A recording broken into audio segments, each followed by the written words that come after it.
Hello, my name is Katie Clockvold, and today I will be presenting our research over mechanically and chemically activated Zerodur to metal heterogeneous bonding.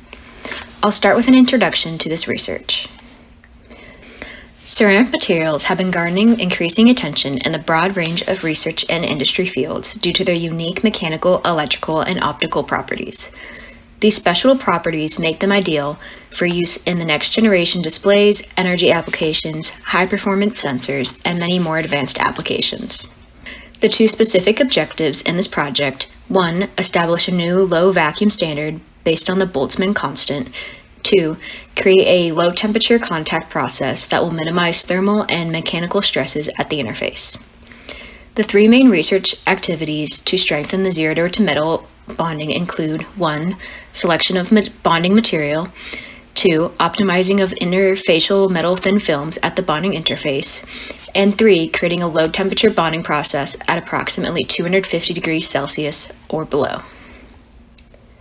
Moving on to the next section, we have selection of filler materials. It's an ultra-high vacuum DC megatron sputtering system to deposit reactive thin metal films on the Zerodur surface.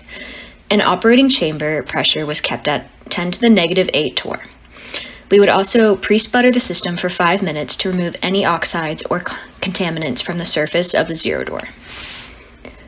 See from the photos below, we have a bare Zerodur sample. And then to the right of that sample, there are 3 others. One with a layer of titanium, one with copper, and one with tin that has been applied. In the bottom left section, you can see the custom designed fixture that was created for the strength measurement of our samples. The design allowed for the fixture to be placed on the universal testing machine and fit over the samples. In the bottom photo, you can see how the fixture was situated over the sample. Moving on to the top section, shear strength measurements on a universal testing machine. Pictured on the right side of this section is the actual setup that was used.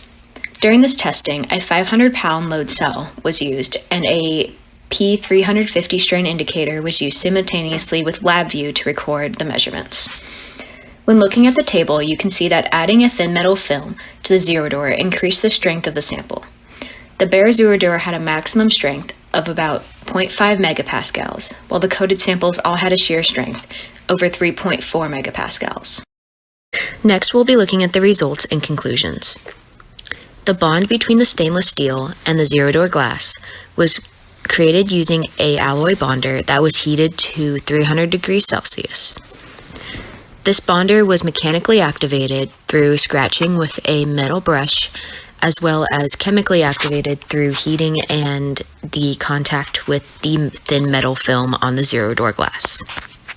When looking at the interfacial film results, we can see that the copper is the only thin metal film that stayed connected to the Zerodur.